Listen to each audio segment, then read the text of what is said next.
Hello everyone. Today I crafted an interactive Maven coffee shop sales dashboard on Power BI using coffee shop sales dataset which I downloaded from Maven Analytics website. In this dashboard, the key insights include revenue by product category using clustered bar chart, revenue by month using line chart, a matrix showing revenue categorized by intervals and days, two cards to display total revenue and units sold, and two slices to filter based on month and store location, and I used two text box for narration.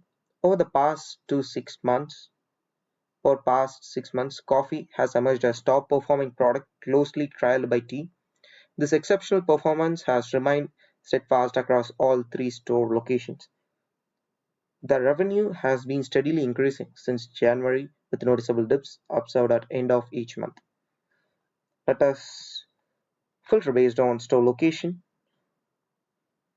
You can see Astoria, Hell's Kitchen,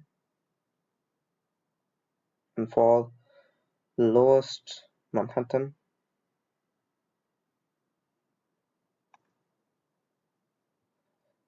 And if you want to filter based on months for January, February, and March, we can see. And I need to know about the store location lower Manhattan.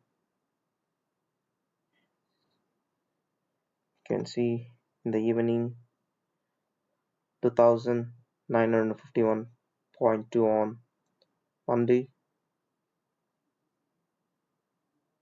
And this is how my dashboard works. And that's all about my dashboard. Thank you.